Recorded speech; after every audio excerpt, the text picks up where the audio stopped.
So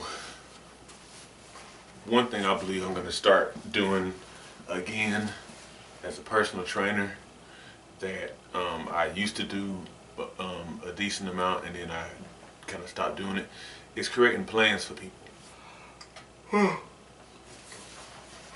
Workout plans, that is, you know, kind of like sets, reps, exercises, and stuff like that.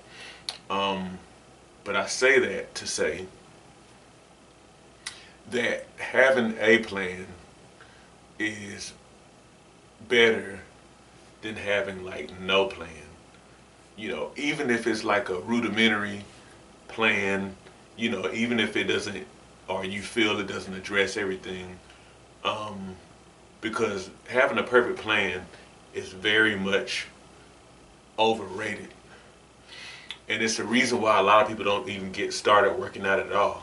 So I could probably spend a very long time telling you about like the history of my working out. You know, I started working out when I was in high school. Well, really I started working out when I was a kid, but I'm talking about whenever I started adding in concepts of sets and reps and training in a more organized way. That was like when I went joined my weightlifting class in 10th grade, or 10th grade or 9th grade. Anyway, so that was when that started to occur for me, and ever since then, I've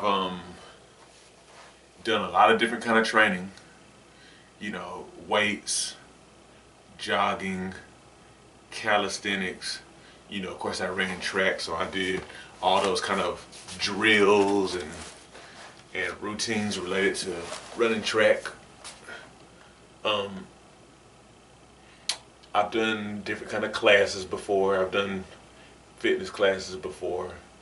Not a whole lot, but I've done a decent amount. And I've just done a lot of different things. And over many years, really over decades, I've kind of found out what I like and what I don't like. I've also found out through many failures and, you know, through many years of not reaching goals, I found out what works for me and what doesn't. So the truth be told is,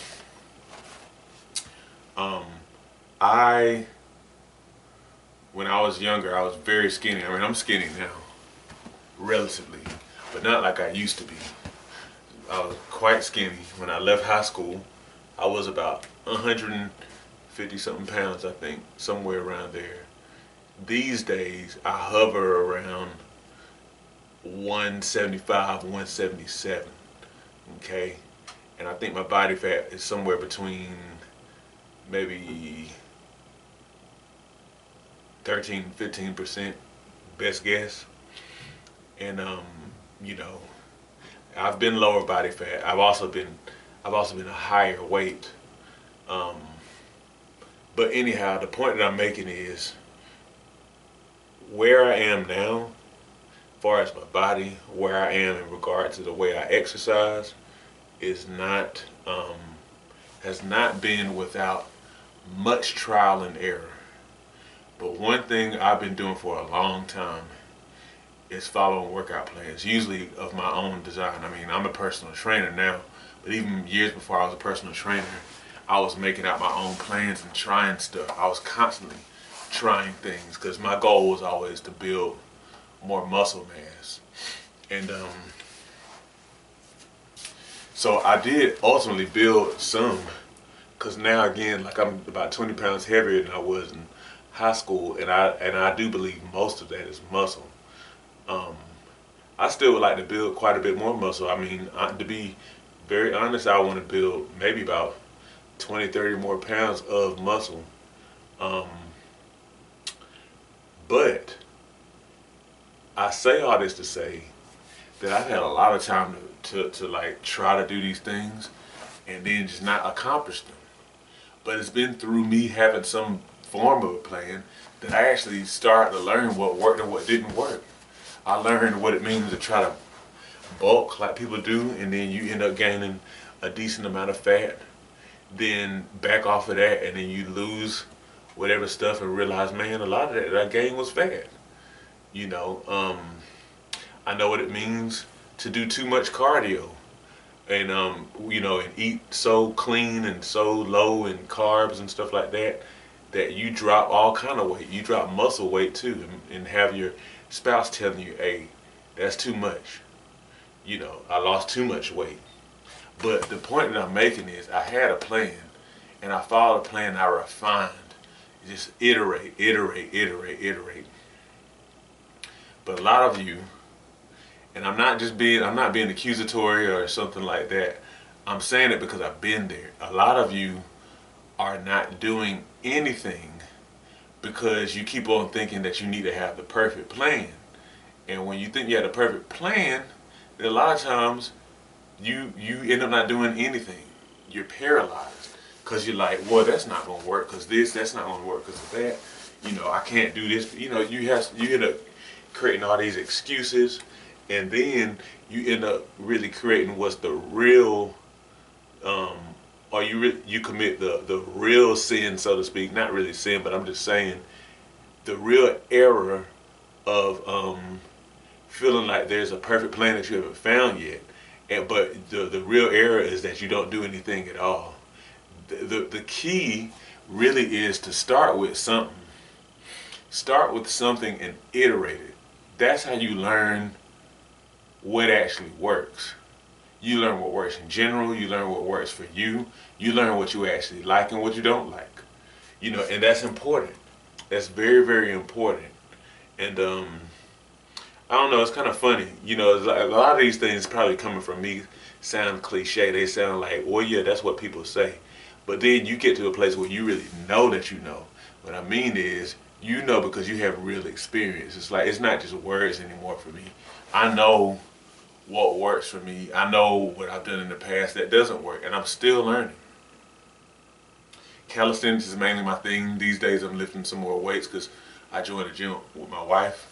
And but I know that exercise volume is one of those things I really need to ramp up to really gain more muscle. And so I've been doing that.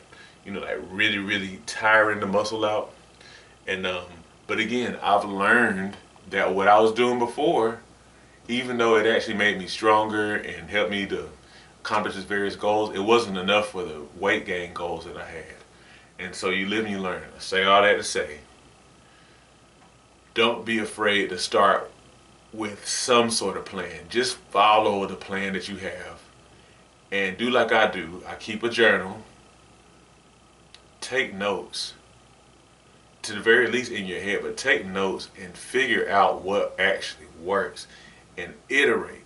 Keep on tweaking. As long as you keep on doing that and you keep going, then you're ultimately going to find out what works for you. Don't get into the trap of thinking, oh, well, I need to follow this bodybuilder's plan and I need to follow this athlete's plan, and oh, that didn't work, so I need to do this from this book and do this from that book, because this person did it. You can learn from a lot of people. I'm not saying that you can't learn from folks, but you end up messing yourself up whenever you just jump from this person's plan to that person's plan to that person's plan.